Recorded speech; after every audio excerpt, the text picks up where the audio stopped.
il vous faut votre monnaie. Et donc le Tchad aujourd'hui, c'est une chose simple. Devenir une société, voilà ce qu'il faut pour être une société, les exigences d'une société. Est-ce que curieusement, quand vous observez ceux qui dirigent le Tchad aujourd'hui, vous avez le sentiment que leur objectif c'est de faire du Tchad une société? Merci, docteur Yam Timba. Eh bien, Bachir Laden, on va parler d'autre chose à présent. C'est un autre peuple qui a décidé de se mobiliser sans toutefois prendre le maquis. Nous sommes en République centrafricaine. Alors, peut-être avant d'aborder, de parler de ce peuple, je vois, il y a des appelants. Ils sont très nombreux, Tout à l'heure, je voyais Gallo Célie. C'est vrai qu'on a oublié complètement d'afficher le numéro pour nos appelants.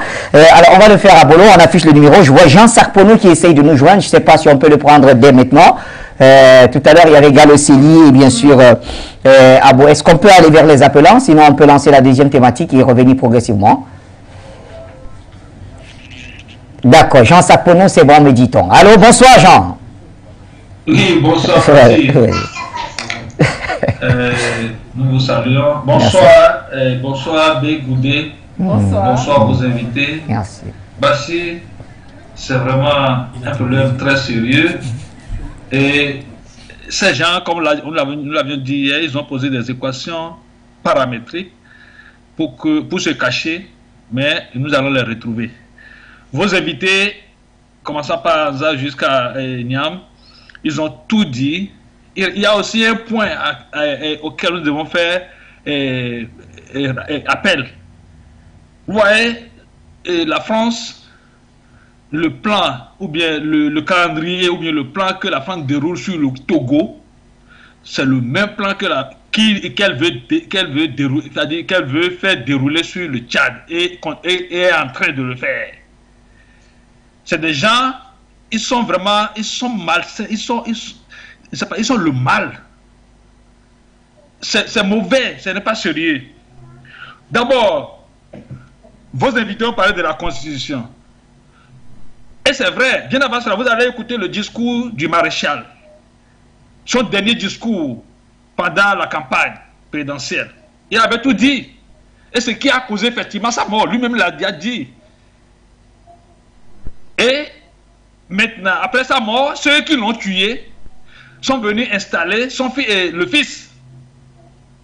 Mais le maréchal savait que la Constitution disait que c'est au moment où il ne serait pas là, c'est le président, celui qui doit venir est là. Donc, il est préparé en conséquence. Et le fils le sait. Mais ils sont maintenant venus l'installer en ignorant celui-là à qui de droit revient le poste temporairement. Et et puis la France, avec leurs paroles mielleuses, avec leur politique de tromperie, de manipulation, l'a fait comprendre que oui, il peut remplacer son papa. Et lui aussi pense que bon, il pourrait bien faire. Non, le mal est que la France est présente au Tchad. Voilà le mal. Voilà le mal. Et vous voyez le troisième point que nous pouvons rappeler ici, c'est le discours du représentant français à l'ONU pendant que le Mali accusait la France. Qu'est-ce qu'il avait dit? Il avait très bien dit ceci. En quelques... Bon, je vais seulement résumer de ma manière.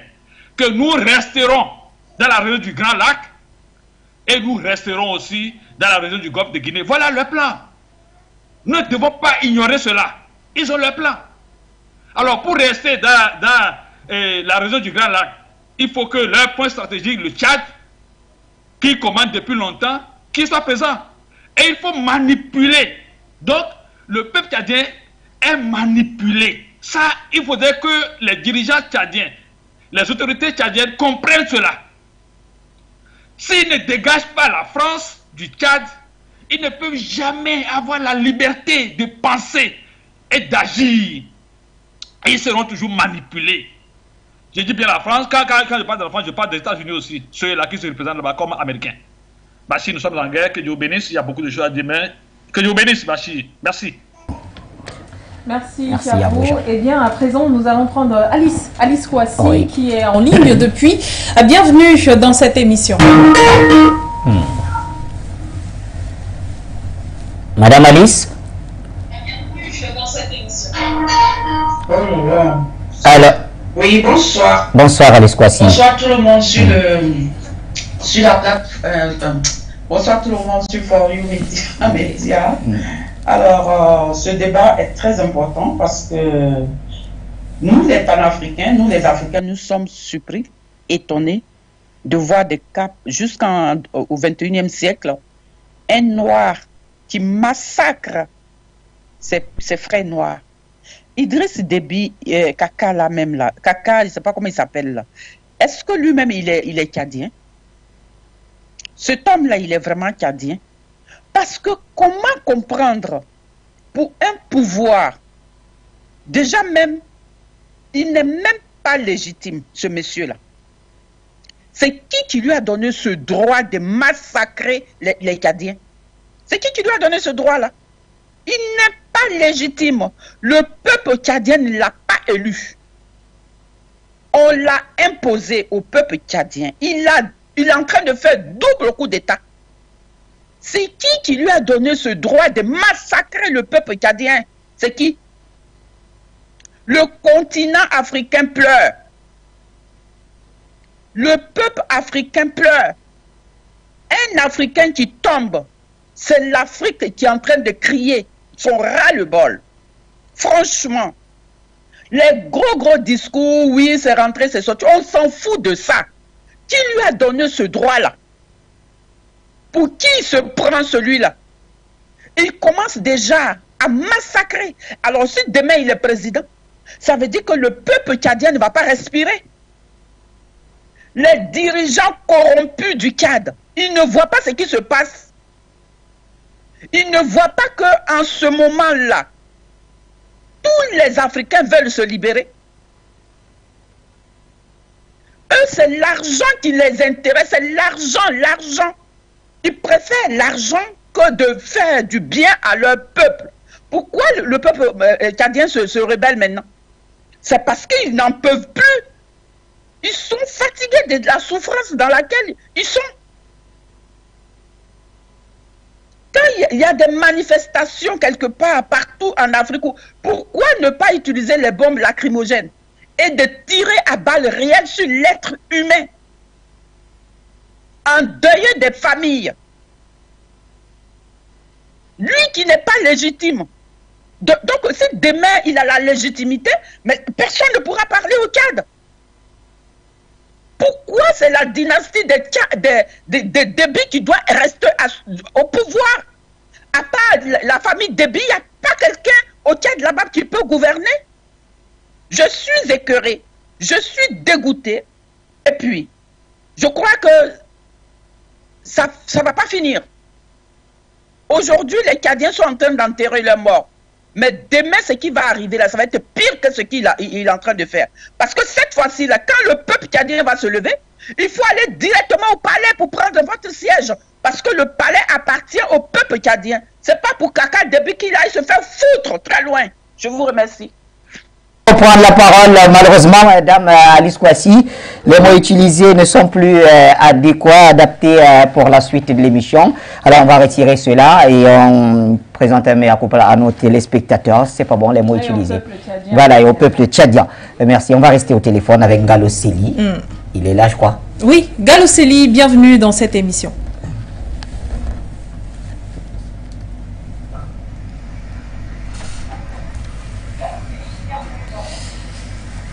Oui, alors bonjour. Bonsoir, cher ami, bonsoir. Ah, bonsoir, monsieur Ladan, bonsoir, madame Dégoudé. Je suis très heureux de vous parler ce soir. Merci. Certainement parce que vous avez des brillants panélistes à qui j'adresse vraiment mes hommages, surtout à monsieur Yamtimba, que j'aime souvent appeler professeur, même s'il n'a pas ce titre, tellement il distille l'information avec beaucoup de sagesse. Monsieur Ladan, oui. Vous avez posé la question à savoir, mais quelle solution? Ben là, le vin est tiré, il faut le boire jusqu'à la lie. Et pour moi, je dis, pour trouver la solution à ce problème, il faut chercher la cause fondamentale. Qui a donné l'ordre de tirer sur les Tchadiens? C'est une question très importante, je le dis en tant que Camerounais. Chaque fois qu'il y a eu des manifestations au Cameroun, on a tiré sur les Camerounais, tuant 200, 300, mais quand on interroge les gens de l'armée, ou de la gendarmerie ou de la police, on n'arrive pas à vous dire qui a tiré sur ces populations. J'ai un petit indice à vous donner. Il y a un pays en Europe qui a déclaré qu'il n'y est pour rien pour tout ce qui se passe au Tchad. Je vous dis, l'Europe a plus de 20 ou 25 ou je ne sais pas, 30 pays. Mais il y a un seul pays qui s'est cru obligé de déclarer immédiatement « Nous n'avons rien à faire avec ce qui se passe au Tchad ». Et il y a une expression qui dit « Qui s'excuse, s'accuse ». Ça, c'est la base fondamentale de mon raisonnement qui sera très court. De quoi s'agit-il, monsieur Ladan? Le petit caca là, son père en mourant avait déjà dit qu'il n'avait plus peur de la France. Parce que la France a une tendance à tenir nos présidents. Il les amène à commettre certains actes par lesquels il les tient pendant les 30, 40 ans où ils sont au pouvoir. Et Déby était venu leur dire à la télévision, à tout le monde, que je ne mange plus de ce pain-là. Vous ne pouvez plus me faire peur. J'ai perdu tous mes frères dans cette guerre. Donc je suis là d'une manière légitime. Ils l'ont éliminé et ils ont mis son fils. Mais le fils Déby qui était là jusqu'à il y a 2 jours, la France n'avait rien pour tenir le fils Déby. Parce qu'il n'avait commis aucun impair. Mais avec ce qu'il vient de commettre là, il vient de signer son contrat avec la France-Afrique pour les 40 prochaines années. Et je convoque pour cela deux tribunaux. On a envoyé Ngwabo à la CPI en lui disant ceux qui sont contre nous et qui arrivent au pouvoir vont à la CPI. Même ceux qui sont avec nous et qui nous trahissent, on les envoie au Sénégal pour le fameux tribunal là. Vous savez qui a financé le procès de Idriss Déby? C'est la France. Je dis de Idriss Déby, de Hissène Habré. C'est la France. Parce qu'elle voulait montrer à ses poulains que si quelqu'un déraille, on va l'amener là-bas pour le juger.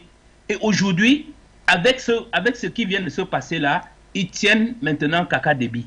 Parce qu'ils vont lui dire, si tu ne fais pas ce que nous on te dit, eh bien, dès que tu vas te trouver à n'importe quelle position, on va t'arrêter pour avoir massacré 100 Tchadiens.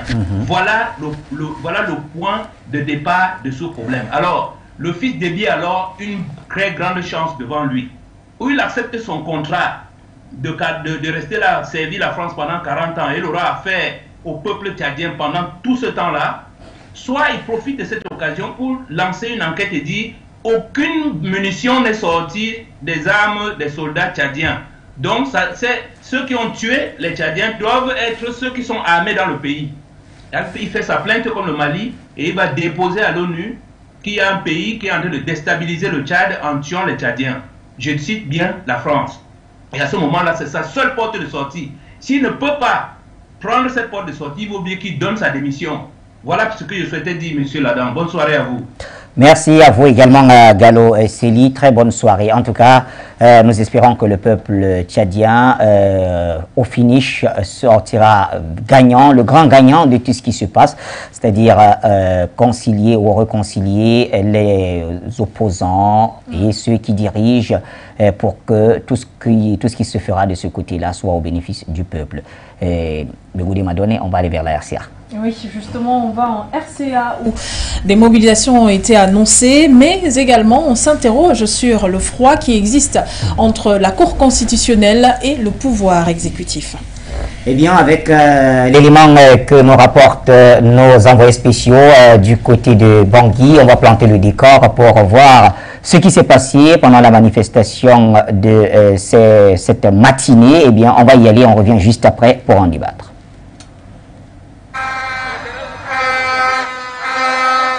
Oui au référendum et aux réformes institutionnelles. Chaque peuple a droit à la constitution qui lui convient. Consultez-nous, Monsieur le Président. Quelques écriteaux qui accompagnent le peuple dans sa grande mobilisation dans les artères du pays, notamment à Bangui, Bimbo et ses environs ce 22 octobre 2022. Parmi les manifestants en pleine marche pacifique, quelques jeunes sympathisants du mouvement Cœur Uni MCU en abrégé et du cercle de réflexion pour une constitution républicaine, CRCR, et quelques autres mouvements. Tous emphatisent la nouvelle constitution. Cette grande mobilisation du soutien non seulement au chef de l'État, Faustin Archange Touadéra, mais aussi à un référendum, n'a pas été orpheline à l'apparition du président. Nous sommes là parce que c'est le peuple qui a demandé au chef de l'État de convoquer le référendum constitutionnel. Et vous savez bien que la démocratie est l'expression du peuple. C'est le peuple qui est le porteur de la souveraineté. Et il faut savoir que les députés sont élus localement, de façon locale. Mais un chef de l'État est élu sur toute l'étendue du territoire, même au-delà même de nos frontières. Mais si le peuple se lève pour demander un truc de ce genre, c'est pour dire que la souveraineté revient au peuple et le chef d'État ne peut que assumer ce que le peuple lui a demandé. La joie, elle est immense parce que vraiment, c'est vraiment tout le peuple de la capitale qui s'est levé comme un seul homme pour se pointer au croisement comme on le dit souvent, pour aller au point zéro et remettre un mémorandum au chef de l'État pour lui demander dans un délai très raisonnable pour convoquer le référendum constitutionnel. Sur le terrain, c'est bien l'intérêt du pays qui prime la souveraineté du peuple et ses aspirations. En adresse à Danielle Darlan, ancienne présidente de la Cour constitutionnelle, on n'oppose pas la technique à la volonté populaire. Alors, elle est qui pour réclamer le peuple? C'est pas son rôle, qu'elle reste à sa place. C'est pas elle de réclamer le peuple. Elle est à la Cour constitutionnelle, elle joue son rôle technique, point. L'émotion est grande. Tout ce peuple-là qui réclame justement à ce que la modification soit changée, demande au président justement de pouvoir. C'est plus que ce qu'on pensait. C'est plus que ce qu'on pensait. C'est incroyable. Ah, c'est incroyable. On ne sait même pas d'où vient tout ce monde. Et encore du monde qui arrive. Vraiment, c'est extraordinaire. Alors qu'une décision de la Cour constitutionnelle a sanctionné le projet de réécriture de la Constitution réclamé par le peuple et enclenché par le chef de l'État centrafricain, le professeur Touadéra, une fois de plus, le peuple se mobilise dans les artères du pays. C'est qu'il a une seule chose, l'organisation d'un référendum constitutionnel, et ce, dans les plus brefs délais. Le 23 septembre dernier, la Cour constitutionnelle, sans prêter l'oreille aux revendications du peuple, s'était cambrée sur une annulation des décrets portant création du comité chargé de rédiger une nouvelle constitution. Appuyée par le martèlement de l'opposition, celle-ci a jugé inconstitutionnelle et invalide les décisions irrelatives. Le gouvernement en place avait pris acte d'une telle décision, mais les travaux, eux, n'ont jamais cessé. Aujourd'hui, c'est un peuple dans la rue, c'est un peuple qui veut se faire entendre, car il se sait plus que jamais concerné. Voilà, merci donc à l'équipe qui nous a produit cet élément. Vous avez reconnu la voix de Bigoudi Madone, mais merci en tout cas. Eh bien, cela nous mène vers Dr Yamé Timba. Je voudrais commencer par vous et vous comprenez bien pourquoi.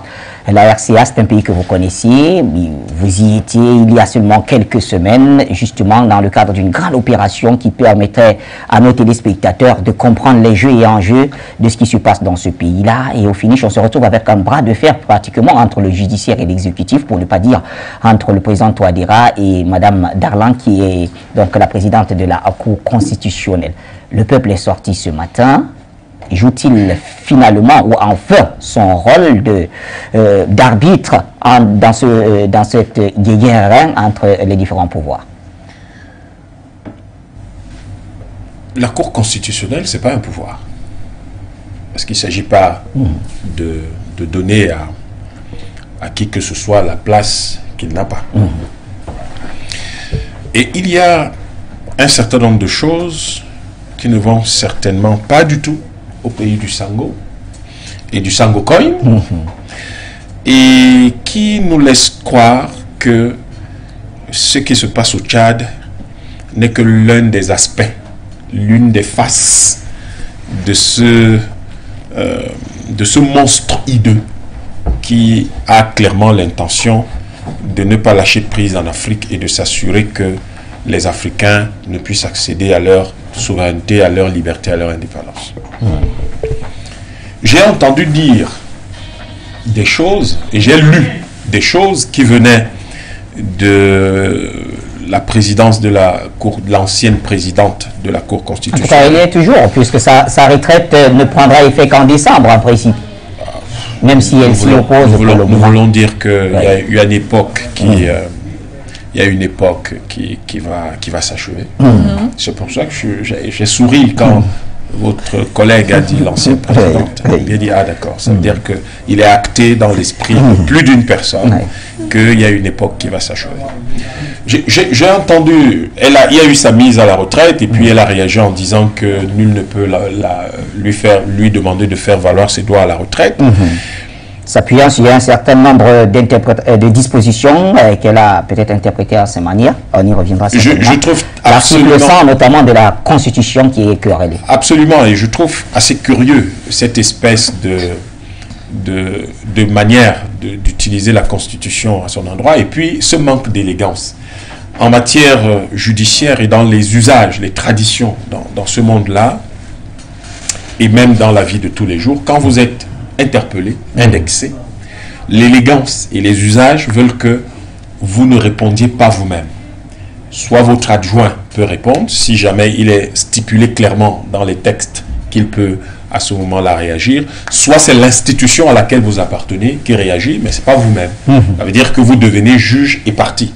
Et quand on est quand même à la Cour constitutionnelle, le minimum qui est de distinguer clairement ce qu'est une partie et ce qu'est un juge, si vous les confondez, c'est qu'il y a un sérieux problème dans votre façon de percevoir ce que c'est que le droit, mais particulièrement ce que c'est que votre position. Et puis j'ai lu dans sa réponse que elle interdisait d'ailleurs, ce n'était pas seulement de dire que les autres n'avaient pas le droit d'interpréter la Constitution, mais elle leur interdit cela parce que c'est une prérogative exclusive de la Cour constitutionnelle. Mais il y a quelque chose que je n'ai pas très bien perçu dans cette démarche. Le pouvoir exécutif n'interprète pas la Constitution. Le pouvoir exécutif exécute la Constitution. Et exécuter la Constitution, c'est par exemple rappeler à tout le monde que quand le moment est venu, vous faites valoir, on fait valoir vos droits à la retraite. C'est de l'exécution de la Constitution, ça n'a rien à voir avec l'interprétation de la Constitution. Il n'a été nulle part dit qu'elle devait cesser d'être président de la Cour constitutionnelle ou qu'elle... Conformément à la Constitution ou quoi que ce soit, c'est la fonction publique. L'exécution, vous occupez une fonction publique et en tant que vous, non, en réalité, elle, en tant qu'enseignante à l'université de Bangui, avait atteint l'âge officiel de la retraite. Et donc, le pouvoir, lui, notifie simplement le fait que madame, vous avez atteint l'âge de la retraite, donc vous devez prendre votre retraite. Vous faites vos mais pourquoi c'est son cas qui fait tant parler?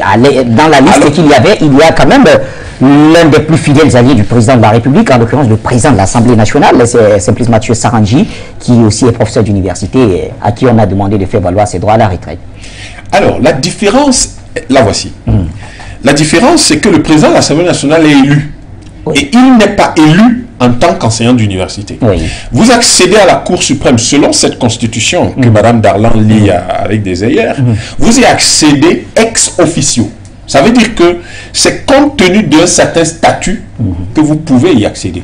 Du coup, il y a un lien organique entre votre statut et le poste que vous occupez. Vous êtes nommé. Ce qui veut dire, si ce lien est rompu, vous perdez automatiquement la légitimité, l'éligibilité au poste. Donc vous ne pouvez plus l'occuper, puisque vous n'êtes plus enseignante, et elle représentait la corporation des enseignants. Elle argue du fait que non, mais après vous êtes devenu membre de la Cour constitutionnelle, vous êtes indépendant. Non, vous êtes indépendant dans l'exercice des fonctions de membre de la Cour constitutionnelle. C'est-à-dire que les décisions que vous les prenez indépendamment de votre corporation, mais vous y êtes parce que vous appartenez. Elle ne serait pas devenue membre de la Cour constitutionnelle si elle était vendeuse de tomates. Pas du tout. Et le gouvernement ne lui a pas dit qu'elle sera plus membre, parce qu'il n'appartient justement pas au gouvernement de lui dire de partir de la présidence de la Cour constitutionnelle. Mais le gouvernement lui dit, madame, vous avez atteint l'âge de la retraite, donc on fait valoir vos droits à la retraite. Son problème, c'est qu'elle a très bien compris ce qui est lié à ça. Et ce qui montre quand même qu'elle est quand même professeure d'université, puisqu'elle est professeure d'université, elle comprend très vite ce genre de choses, mais elle s'accroche, elle comprend très bien toutes les conséquences de cette mise à la retraite. La conséquence immédiate, c'est qu'elle ne peut donc plus se prévaloir d'être membre de la Cour constitutionnelle à cause du fait qu'elle y est à titre de professeur d'université. Elle y représente la corporation, puisque vous deveniez, il y avait un certain nombre de métiers qui pouvait donc vous faire accéder à la Cour constitutionnelle, et elle lui représentait justement cette corporation, et par conséquent, en se retrouvant à la retraite, c'est-à-dire en dehors de l'université, il n'y avait plus de raison qu'elle soit membre de la Cour constitutionnelle. Et si vous ne pouvez pas présider une Cour constitutionnelle dont vous n'êtes plus membre, si vous êtes membre, vous pouvez la présider. On ne peut pas présider une Cour constitutionnelle dont vous n'êtes plus membre. Donc en fait, ce qui se passe en Centrafrique, c'est que le peuple a très vite compris qu'il y avait là quelque chose d'extrêmement grave. Et je crois que le peuple a compris ce que nous dénoncions vigoureusement, à savoir que, en réalité, le vrai président, le vrai chef de l'État centrafricain, c'était Mme Darlan. C'était le président de la Cour constitutionnelle. Puisque le président pouvait vous dire telle chose, vous ne faites pas. Et vous n'avez même pas le droit de discuter. Telle chose, vous ne faites pas. Telle chose, vous ne faites pas. Et elle ne disait même pas que c'était anticonstitutionnel. Elle vous disait que c'était inconstitutionnel. Oui, elle dit inconstitutionnel.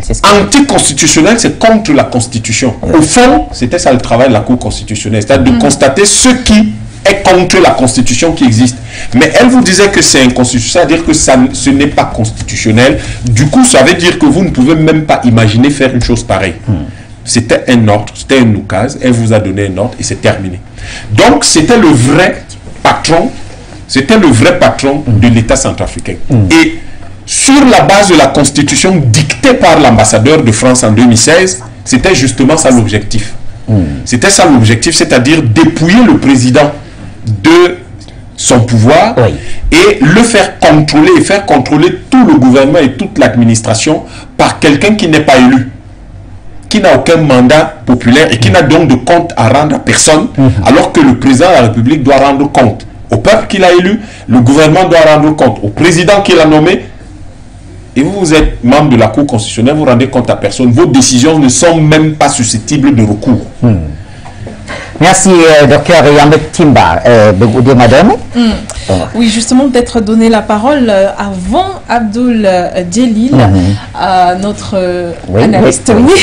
Avant peut-être d'avoir également Souleymane Hamzat qui peut-être... Je pouvais comprendre Abdoul Djelil en dernier, puisque, voilà, avec un peu de recul, je sais pourquoi. Très bien. Voilà. D'accord. Eh bien, tout à l'heure, vous avez écouté docteur Sango, la réaction du docteur, enfin, je veux dire, du docteur Yam Timba, justement. Eh bien, comment comprendre donc justement ce bras de fer entre la Cour constitutionnelle ou la présidente, c'est peut-être mieux de le dire ainsi, la présidente de la Cour constitutionnelle et le pouvoir exécutif, quand on sait qu'au milieu, il y a le peuple et le peuple désire se faire entendre. C'est d'ailleurs ce qui s'est passé ce matin. Très bien. De la classification des pouvoirs que faisait le philosophe John Locke, nous en retenons fondamentalement deux types de pouvoirs. Le pouvoir législatif, qui est incarné par le Parlement et qui est de l'émanation du peuple, et le pouvoir exécutif qui doit mettre en pratique ce que le pouvoir législatif a défini comme tel. Vous savez donc, vous voyez donc que John Locke mettait comme pouvoir suprême le pouvoir législatif, en dessous du pouvoir qui est au-dessus du pouvoir exécutif. Et vous voyez donc que dans la classification de John Locke, il ne parle pas de pouvoir judiciaire, d'accord? Vous savez pourquoi il ne parle pas de pouvoir judiciaire? Il ne parle pas de pouvoir judiciaire parce que parler du pouvoir judiciaire du point de vue technique de la science politique serait abusif. Parce que le pouvoir judiciaire n'est pas élu. En science politique, on parle de pouvoir lorsque vous êtes élu, lorsque vous avez, n'est-ce pas ici, le mandat du peuple. Donc, parler du pouvoir judiciaire dans la classification des pouvoirs du point de vue technique, c'est souvent une aberration. Je voulais faire cette... En tout cas, merci pour cette précision, parce que bon, c'est ce qu'on nous a toujours enseigné, hein, les pouvoirs exécutifs, législatifs et judiciaires. Maintenant, c'est très franco-français. Voilà. Pour revenir donc sur la situation de la RCA, déjà personnellement, moi j'ai admiré le rôle que la Cour constitutionnelle a joué quant à ce qui concerne l'initiative de révision de la Constitution qui a été, n'est-ce pas, impulsée par le président Touadéra. Parce que cela a montré qu'en réalité, en RCA, c'est-à-dire on respecte encore les domaines de compétences de chacun. Parce qu'en réalité et en définitive, vous allez voir que derrière cette affaire-là, c'est un problème de compétence de temps en temps. La première compétence, c'est quoi? C'est que à qui revient l'initiative de réviser la Constitution? La compétence donne l'initiative à qui? Au président de la République. et au Parlement. Dans le cas d'espèce, est-ce que le président de la République était dans sa compétence? Nous disons oui. On repart du côté de la Cour constitutionnelle. Est-ce que c'est de la compétence de la Cour constitutionnelle de constater une loi qui soit anticonstitutionnelle? Nous disons oui. Et dans le cas d'espèce de la RCA, ça a peut-être été la chose que nous sommes en train de dire. Maintenant, un autre domaine de compétence qui est querellé. Est-ce que c'est de la compétence du président de signer un décret qui envoie un citoyen en retraite? Nous disons oui, c'est de la compétence du président de signer, n'est-ce pas, le décret qui constate que un citoyen est arrivé en retraite. Parce que du point de vue de technique, nous avons 3 types de compétences.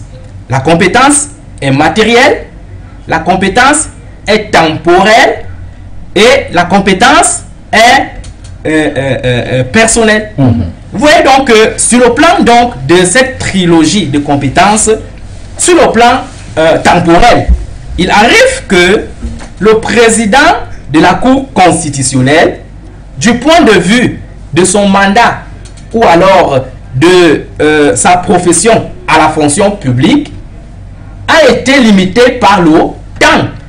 Dans la Constitution, c'est écrit que à un certain nombre d'années, le citoyen doit aller en retraite. Ça veut dire que du point de vue de la compétence temporelle, le président de la Cour constitutionnelle de la RCA a été, n'est-ce pas, ici rattrapé par la compétence. Donc, elle n'a pas à se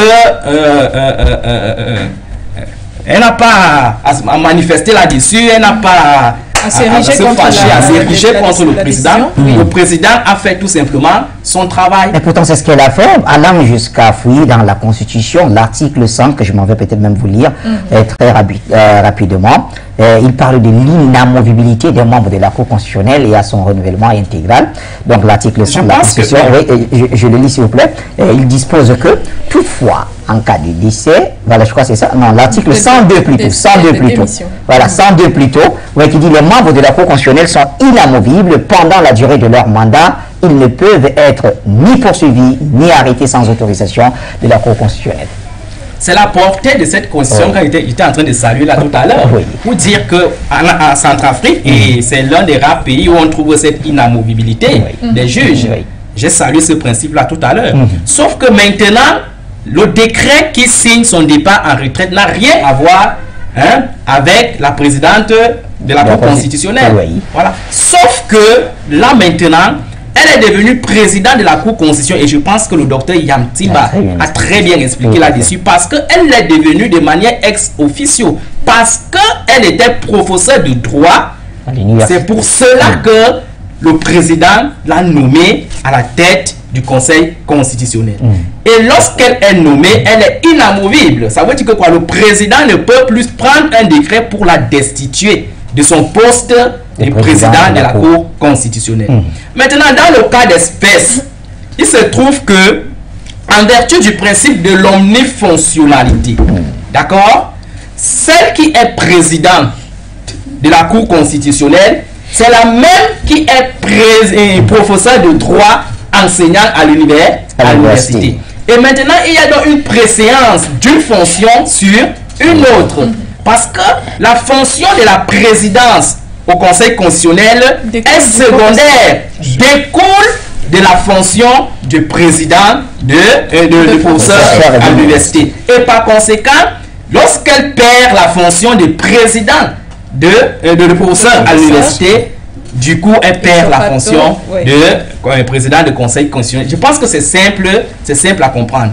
Maintenant, le président Touadéra ne va pas prendre une décision pour dire qu'elle n'est plus présidente du Conseil constitutionnel. Si le président Touadéra procède de cette façon, il serait en train de procéder, n'est-ce pas, dans un domaine qui ne soit pas de sa compétence. Donc je pense que c'est la situation qu'il faut comprendre, c'est ce scénario qu'il faut prendre en compte pour comprendre ce qui se passe. Ça, c'était beaucoup plus technique. Maintenant, l'affrontement qui se vit entre la présidente du Conseil constitutionnel, ou du moins entre la Cour constitutionnelle et l'exécutif, c'est une lutte interposée.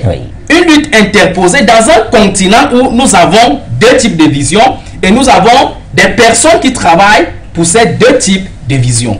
Ces deux types de visions, c'est lesquelles? C'est que nous avons la première vision qui est la vision des consolidologistes. C'est-à-dire ceux qui pensent que la domination de l'Occident sur l'Afrique doit se consolider, doit se perpétuer. Parce que cette domination-là se maintient jusqu'aujourd'hui, parce qu'il y a encore certains acteurs qui travaillent pour ça, tant sur le plan extérieur que sur le plan intérieur. Et sur le plan intérieur, nous avons des acteurs qui travaillent pour perpétuer ce système de consolidologisme. À côté de ce système de consolidologie, nous avons le système de transitologie.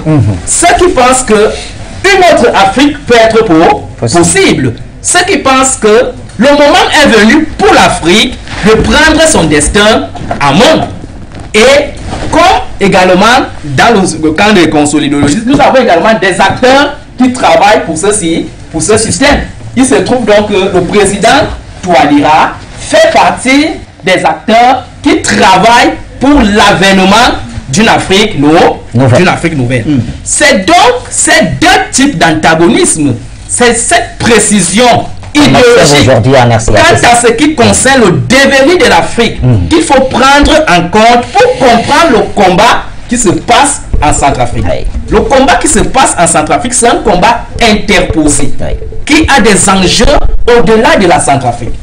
Aujourd'hui, l'enjeu est plus énorme. L'enjeu est vaste et cet enjeu-là est de plus en plus porté par le peuple. Parce qu'en définitive, qui est au début, au milieu et au centre de la révision d'une constitution, c'est le peuple. Tout à fait. Et nous voyons qu'en Centrafrique aujourd'hui, le peuple est de plus en plus informé des grands enjeux qui traversent leur pays. Parce que les peuples africains ont compris aujourd'hui que s'ils sont sous-développés, c'est parce que cette dynamique de paternaliste Occident-Afrique les a maintenus dans un carcan qui les empêchait de se mouvoir économiquement. C'est pourquoi le peuple demande aujourd'hui une rupture qui va, n'est-ce pas, lui permettre d'écrire de manière souveraine sa constitution, de vivre sa souveraineté, de disposer de ses matières premières avec liberté, de profiter de ces matières premières. Je me suis aventuré à faire une petite recherche avant de venir à cette émission cet après-midi. Et j'ai constaté que les pays comme le Tchad et la Centrafrique sont des pays qui, du point de vue de la classification faite par ces mêmes occidentaux, sont des pays qui sont en dernière échelle des pays développés. Donc, c'est des pays qui sont des pays sous-développés. Le Tchad est aujourd'hui parmi est l'avant-dernier pays, classé parmi les pays sous-développés, classé par les Occidentaux. C'est-à-dire c'est eux-mêmes qui font leur classement. Et il se trouve que les pays comme la Centrafrique, le Tchad, en dépit des richesses et des matières premières que ces pays-là regorgent, sont paradoxalement dans la pauvreté, la misère. Donc vous voyez que l'enjeu est aujourd'hui plus grand parce que la Constitution n'est pas seulement cette loi fondamentale, comme on enseigne souvent dans les universités, qui permet d'organiser les fonctions et les pouvoirs dans un État, mais la Constitution a également un enjeu économique énorme. C'est la Constitution qui fixe la philosophie, c'est la Constitution qui vous donne l'opportunité de pouvoir vous mouvoir économiquement. C'est la Constitution qui vous dit ce que vous devez faire sur le plan de la disposition de vos matières premières, sans toutefois demander le point de vue de X ou de Y. Donc en Centrafrique aujourd'hui, voilà l'enjeu important. L'enjeu n'est pas sur les personnes, l'enjeu n'est pas sur des institutions. Non, des institutions sont au-dessus des personnes. L'enjeu aujourd'hui en Centrafrique, c'est un enjeu de souveraineté, c'est un enjeu de développement. La Centrafrique aujourd'hui veut s'orienter vers le développement. La Centrafrique veut prendre en main son destin. La Centrafrique veut expérimenter avec d'autres partenaires. La Centrafrique veut écrire une constitution qui sera écrite par ses propres acteurs. Parce que vous savez, depuis des années, nous avons eu ce qu'on appelle le mimétisme constitutionnel et institutionnel.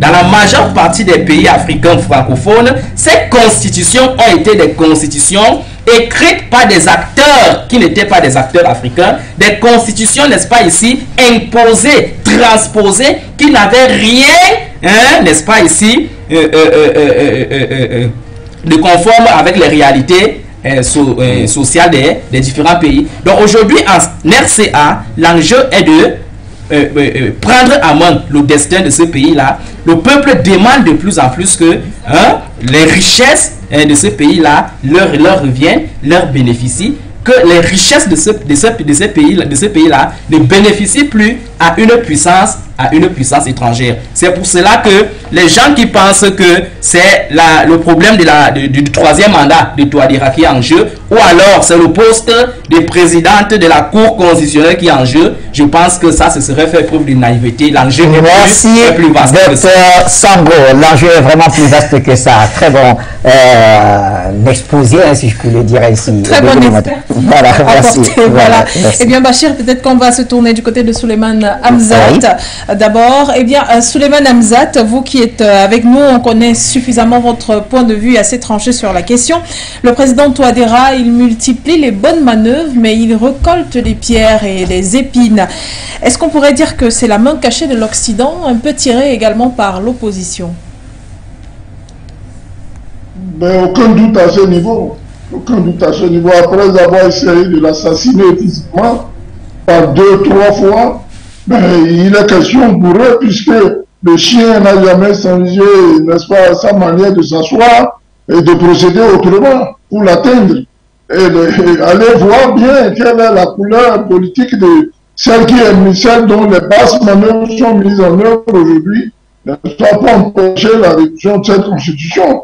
Mais la constitution, c'est quoi? C'est la loi fondamentale d'un pays, n'est-ce pas, le socle sur lequel se base tout État, n'est-ce pas, pour créer les fondements de sa nation, de sa nation.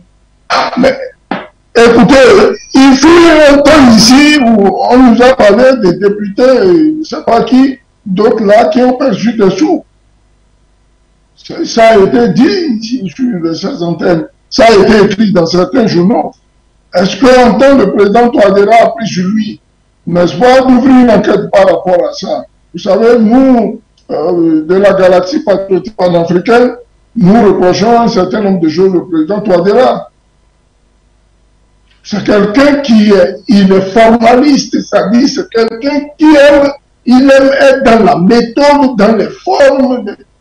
À un moment donné, il faut bien casser l'œuf pour faire des omelettes. À un moment donné, il faut casser l'œuf pour faire des omelettes. Et partant, il a les pleins pouvoirs pour réviser d'ailleurs cette constitution qui n'est pas une Bible. Cette constitution-là et les autres, qui d'ailleurs calquent sur le modèle français, il n'y a rien à y ajouter. Et allez lire la constitution centrafricaine. Franchement, vous en êtes déçus. Vous voyez des articles dedans qui font péter le neige. Vous demandez, mais qui sont ceux qui ont fait ça? Donc, pour moi, la constitution, qu'elle soit centrafricaine ou autre, les constitutions en elles-mêmes ont prévu les mécanismes, n'est-ce pas, de leur révision. Encore, faut-il revenir sur ce que vient de dire les deux docteurs, Yann Timba et j'oublie le nom du second, mais allez constater que, avec brio, ils viennent de nous expliquer tous les mécanismes par lesquels on peut réviser une constitution, dont la voie référendaire. Alors, qui réclame ce référendum? C'est pas moi, c'est pas vous, c'est le peuple centrafricain qui d'ailleurs, après tout, voit passer tous ces régimes-là. Le président Touadéra passera, d'autres viendront, ils passeront, et ainsi de suite, et on passera, le peuple sera toujours là. Donc, il faille réviser la Constitution si tel est que cette Constitution-là ne répond pas aux normes, n'est-ce pas, non seulement des besoins fondamentaux, mais à la méthode de gouvernance, parce que la constitution est souvent basée, et la dernière constitution d'ailleurs que nous avons eue au lendemain du discours de la Bonne, nous parlait que de démocratie. Celle du Mali qui est en train d'être élaborée, allez la voir. Elle est purement panafricaniste. Et relève de la constitution, la première de l'aide de toutes les constitutions qui relèvent de Tombouctou. Donc, c'est vous dire quoi? Désormais, là, nos chefs d'État qui aspirent à réviser les constitutions doivent d'abord apprendre à respecter les lois qu'eux-mêmes se sont données. Un. De deux, le peuple a pouvoir sur nos gouvernants. Si le peuple centrafricain demande au président Touadéra de réviser la constitution, qui est-il pour dire non? Il est qui pour dire non? C'est le peuple qui l'a mis là-bas. Le peuple dit change-nous ça. On ne veut plus ça. Il fait quoi? Il devra s'exécuter. Et je pense, à mon humble avis, que cette dame-là, bon, vous savez, je suis peur de dire, moi. On dit, quand on égorge un poulet, souffrait quand même qu'il jacasse aussi. Tout ce qu'elle fait là, c'est dilatoire. Et ceux qui sont avec elle, parce qu'on sait souvent ceux qui manipulent ce genre de personnage. Elle est à la fin de son séjour administratif de certainement d'une trentaine d'années. Elle y va à la retraite dans 2 mois. Le président Touadéra est encore au pouvoir pendant un bon moment. Et qu'il joue sur, qu'il fasse du dilatoire comme elle. Vous savez, le jeu politique aussi, c'est le jeu des malins. Il laisse perdurer le truc, en descendant vers la retraite, et puis reprend le flambeau. Et c'est tout, et le peuple centrafricain va l'aider à prendre ses responsabilités. Si cette dame la pose problème, il lui faut 2 mois. 2 mois ne tueront pas les Centrafricains. Les Centrafricains sont debout depuis. Et je voudrais, pardon, faire une proposition concrète à tous les mouvements panafricains, centrafricains en particulier, ou de la Centrafrique, si je peux ainsi m'exprimer. Prenez vos stylos, écrivez des mémorandums, réclamant la révision de votre constitution. Allez les déposer dans tous les sièges des partis politiques centrafricains. Ceux qui refuseront ça, parce que c'est la voix du peuple, ceux-là sont les ennemis du peuple. Faites-le, et vous allez les mettre devant leurs responsabilités. Vous saurez en réalité ceux qui aiment le peuple et ceux qui ne les aiment pas. C'est aussi simple que ça. Et vous les mettez devant le fait accompli. De deux, une deuxième proposition, le président a les pleins pouvoirs de faire réviser la Constitution encore mieux si c'est le peuple qui le lui demande. Parce que la Constitution même en elle-même a prévu les mécanismes de sa révision. Et un dernier pour chuter, mais évitons de faire de l'amalgame. Parce que dans l'histoire de la Centrafrique, vous entendez parler de révision de la Constitution, d'autres vous parlent de réélecture de la Constitution, d'autres vont même plus loin en vous parlant de réécriture de la Constitution. On joue sur les thèmes. Et j'ai entendu, je crois, si j'ai pas de mémoire, où c'est le docteur Sango ou le docteur Yantiba qui parlait, mais des 2 mots là sur les thèmes d'ailleurs, l'intelligentsia centrafricaine doit savoir jouer. L'anticonstitutionnalité et l'inconstitutionnalité. On dira que nous autres là qui avons tenu les armes, qui ne parlons pas gros français, on n'est pas grand chose, mais quand même, le minimum, un enfant qui a eu le bac peut comprendre ça. Et par conséquent, mais il faille que les responsables politiques qui aiment vraiment la République de Centrafrique, de Centrafrique, j'allais dire, mais puissent en tout patriotisme, n'est-ce pas, apporter leur soutien au président Touadéra, qui d'ailleurs, au regard même de cette révision commandée, a amorcé des réformes d'une ampleur économique à nul autre pareil. Je prends un témoin, je parle bien sûr sous le contrôle du professeur Yann Timba, qui tient sur vos plateaux ici tous les dimanches soirs, n'est-ce pas, une émission économique. C'est vous dire quoi? Mais on ne peut pas s'engager à dire on veut plus du franc CFA, on en a marre de ceci, on en a marre de cela, et vous avez des phénomènes fantomatiques. un caractère diabolique, qui sont cachés au fond des ténèbres et qui tirent les ficelles. Cherchez à vous retarder ou vous tirer en arrière. Le président Touadéra doit prendre ses responsabilités. N'est pas chef d'État qui fait, et on n'atterrit pas dans son fauteuil parce qu'on en a envie. Si on en a envie, tout le monde serait déjà président. Le pouvoir est d'essence divine. Et par conséquent, je l'ai dit à l'entente de cette émission, Vox Populi, Vox Dei. La voix du peuple, elle est celle de Dieu. Le peuple centrafricain veut sa religion. Alors, que ce papier-là soit révisé pour permettre au peuple d'avancer et pour permettre les réformes du président Touadéra, n'est-ce pas, de prouver à la face du monde que nous ne sommes pas des déserts de compétences. Nous avons des compétences chez nous. Et mieux, lui qui était mathématicien de renom, et d'ailleurs qui continue d'enseigner, et cherche à faire de son pays un pays prospère. Il lui faut de l'argent pour ça. Il a annoncé des réformes économiques et monétaires. Je vais parler du centre et prions Dieu que le peuple soit toujours derrière lui. La galaxie patriotique avec, et nous tous, panafricains, qui sommes sur le plateau, que nous soyons à ses côtés pour l'aider à aller jusqu'au bout de ces réformes. Madame Zat, pour cette contribution. Eh bien, Abdel-Jalil Fadoul, je vais me retourner vers vous. Comment est-ce que vous analysez ce bras de fer qui se joue aujourd'hui en RCA entre le président de la République et la présidente de la Cour constitutionnelle, bien sûr en incluant le peuple, parce que le dernier mot revient au peuple. Bien, merci. D'abord, je salue aussi cette brillante intervention de nos juristes, docteurs, M. Yatimba et Songo. Ils ont vraiment focalisé, ils nous ont beaucoup plus éclairci sur les côtés techniques de la loi et puis de tout ce qui porte. Bon, moi, je voulais vraiment me limiter sur la forme et sur le... Ici, il y a le peuple et il y a aussi les sommets est en train de se débattre de manière démocratique. Et chacun jouit de ses responsabilités juridiques pour poser les débats.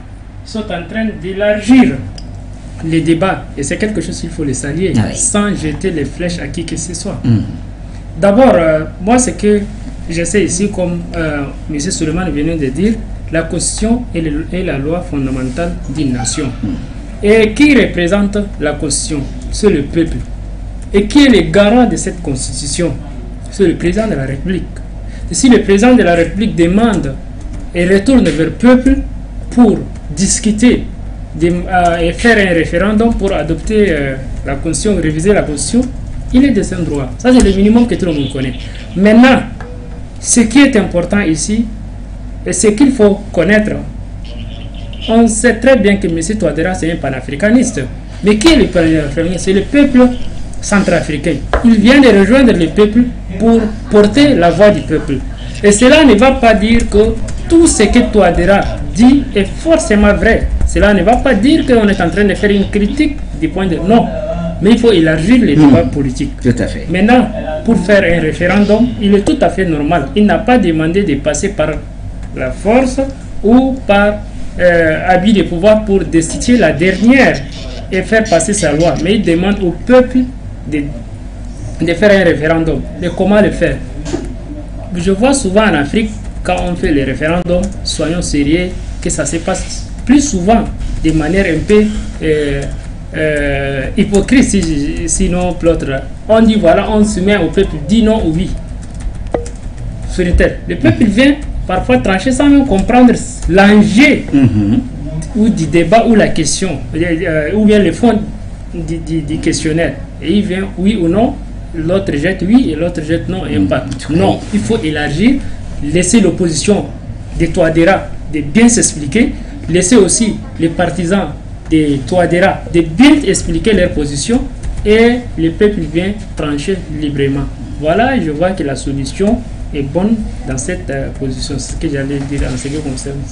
Merci très cher Abdel-Jalil Fadoul. Alors, pourrons retourner d'abord vers nos deux docteurs, Yamba Timba et bien sûr docteur Sango. En rappelant à nos téléspectateurs, vous pouvez réagir à tout moment. On a encore 10 minutes ensemble et donc 8 minutes pour être plus précis.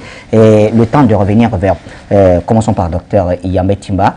Docteur Yamba Timba, à ce stade, seul le peuple peut trancher. C'est inévitable. Mais est-ce que les forces tapis dans l'ombre permettront quand même à ce peuple de s'exprimer comme il se doit, librement, quand on sait que la RCA est un pays où très facilement ça dégaine? Je pense que il y a beaucoup de choses qui ont changé à RCA. Et c'est peut-être ça le problème de ceux qui justement croyaient qu'ils pouvaient manipuler le peuple centrafricain facilement. Ils l'ont fait. Oui. Pendant des décennies. Sauf qu'il y a beaucoup de choses qui ont changé. Et l'une des choses qui ont notablement changé, c'est l'arrivée de ce président-là à la tête de ce pays. Oui. Ça peut paraître un peu fleur bleue de le dire comme ça, mais en réalité, quand vous observez tout ce qui arrive à ce pays depuis qu'il est là, vous comprenez que sa connexion avec son peuple est exceptionnelle, extraordinaire, inédite. Vous comprenez que sa vision de l'avenir, du futur, de ce que ce pays-là doit être, sera demain, eh bien, est quelque chose qui parle à ce peuple, que ce peuple comprend parfaitement et qui va dans le sens des attentes et des idéaux de ce peuple. Est-ce qu'il restera comme cela, c'est-à-dire attaché à construire un pays où, comme il le dit lui-même, régnera le droit à la richesse de chacun? Ben, nous l'espérons fort bien. Mais je crois que c'est aussi, et je crois que c'est la raison pour laquelle, en fait, il ne s'agit pas de révision constitutionnelle, il s'agit d'écriture d'une nouvelle constitution. C'est pour cette raison qu'il veut donner à ce peuple l'opportunité historique que très peu de peuples, et je crois que là où on utilise le franc CFA et parle le français, je pense qu'il n'y a qu'un seul pays qui s'est lancé, qui a déjà connu cet exercice. C'était le Burkina Faso, la Haute-Volta, et cet exercice l'a conduit à devenir le Burkina Faso. Aujourd'hui, nous avons cet exercice qui se fait au Mali, de façon absolument admirable, et qui nous permet d'observer ce que c'est que l'Afrique quand elle décide de restaurer sa dignité. Et il dit, nous allons mettre sur place une commission qui va écrire une nouvelle constitution pour notre pays, parce que vous ne pouvez pas vous lancer dans une manière de voir votre pays, dans une certaine façon de construire votre pays, sans vous donner la base sur laquelle vous allez asseoir tout cela. Vous ne pouvez pas vous projeter sur le Sango Coin, sur la tokenisation des ressources de la RCA, et j'aime bien rappeler à tout le monde que le Centrafrique aujourd'hui, c'est pratiquement près de 100% de son territoire contrôlé par le pouvoir central, ce qui est inédit dans l'histoire de ce pays. Ça n'a jamais été le cas, malgré les illusions de stabilité qu'on a connues pendant les périodes, par exemple, de Bokassa, de l'empereur Bokassa, mais qu'à 100% du territoire pratiquement, c'est quelque chose d'inédit. Et le peuple le peuple comprend très bien qu'il se passe quelque chose de différent, quelque chose qu'il n'a pas connu depuis longtemps, ou qu'il n'a jamais connu, et qui vient lui dire qu'il y a beaucoup d'espoir qui se profile à l'horizon. Vous avez le fait que dans ce pays contrôlé pratiquement à 100% aujourd'hui par le pouvoir central, vous avez des informations économiques de premier ordre qui vous disent par exemple que les ressources minières d'à peine 1/6 du territoire sont équivalentes au PIB d'un pays comme la France. À peine 1/6 du territoire, c'est équivalent au PIB d'un pays comme la France, qui est de 3 000 milliards de dollars, c'est-à-dire 1 800 000 milliards de francs CFA. C'est des enjeux qui n'ont rien à voir avec des éléments liés à l'interprétation d'une constitution dictée par l'ambassadeur de France. Donc je me pose des questions sur sa capacité à rédiger une constitution tellement, dans celle-là, on trouve parfois des non-sens, des contradictions, des phrases inachevé, on se demande très bien qu'est-ce qui a bien pu se passer à ce moment-là. Donc le président n'est pas dans la démarche de réviser une constitution, de modifier une constitution, de changer quoi que ce soit dans cette constitution. Le président est dans une démarche de création d'un État. Et dans la démarche de l'instauration d'une souveraineté centrafricaine et d'un souverain centrafricain. Donc d'une souveraineté, comprenons par là le peuple, et d'un souverain centrafricain, comprenons par là la liaison entre l'État et le peuple centrafricain. Et c'est pour cela il a besoin donc d'avoir un texte fondamental nouveau, qui n'est pas une succession d'articles de loi, mais qui est l'expression d'une vision du monde. Une nouvelle vision du monde, une vision de son pays, la projection de son pays dans le futur. Et c'est cela peut-être qui échappe encore à certaines personnes qui croient que des combats purement judiciaires vont l'arrêter. Et on comprend très bien pourquoi la commission a continué. D'abord parce que dans l'élément de la Cour constitutionnelle qui dit vouloir, qui déclare que ce décret n'aurait pas dû avoir lieu, il est dit que ce décret est inconstitutionnel. Mais comment un décret peut-il être inconstitutionnel? Le rôle de la Cour constitutionnelle n'est pas de juger de l'inconstitutionnalité des lois ou des, disons, dans le cas d'espèces des règlements, mais de juger de l'anticonstitutionnalité. C'est-à-dire, la Cour constitutionnelle a pour rôle de s'assurer que rien n'est fait contre la Constitution, mais pas que rien n'est fait, que quelque chose soit fait qui ne soit pas la Constitution. Non, ce n'est pas... Vous avez là deux orientations. Bon, enfin, c'est un débat que nous aurons peut-être... Oui, on va donner les 2 minutes à Dr. Sango. Il faudrait quand même que lui s'exprime. Eh bien, on se tourne donc du côté du docteur Sango. Docteur Sango, pour sortir définitivement, le professeur Touadéra, aujourd'hui, on pourrait dire qu'il est victime de son désir de satisfaire le peuple qu'il appelle. On aurait été dans une autre société qu'on ne lui aurait pas reproché d'ignorer la voix du peuple, mais aujourd'hui, on a l'impression qu'il est accusé de suivre la voix du peuple. Qu'est-ce qu'il faut faire définitivement pour pouvoir satisfaire ce peuple qui demande cette modification de la Constitution? Oui, je pense qu'il doit davantage rester légaliste parce que chaque acte qu'il pose est conforme à la légalité. Oui. Il n'est pas dans le forcing, il se rassure. Il n'est pas dans la dictature. Oui, dans la dictature. Vous savez, on n'entre pas en politique de manière ex nihilo. Il y a souvent 3 triptyques qui permettent à un acteur d'entrer en politique. Nous avons d'abord l'idéologie politique, nous avons un projet de gouvernement et nous avons un projet de société qui vous permettent d'être un levier politique et satisfaire les desiderata de ta population et être patient. Voilà les 3 éléments qui accompagnent un acteur politique. Donc, il se trouve donc que Touadéra aujourd'hui en tant qu'homme politique, en tant que technocrate, parce que vous savez que c'est aussi un enseignant d'université, c'est quelqu'un qui a une idéologie et qui a une vision de son pays. Et il se trouve donc que cette vision-là, c'est laquelle? C'est la vision d'une libération, c'est la vision d'une création d'un État nouveau, ce qui me permet d'embrayer sur les modalités d'élaboration des constitutions. On élabore les constitutions dans quelques circonstances. On élabore les constitutions lorsqu'il y a État nouveau. En 1960, lorsqu'il y a eu cette transition des indépendances-là, les États occidentaux ont imposé des constitutions à ces, entre guillemets, États nouveaux, qui étaient des pays africains.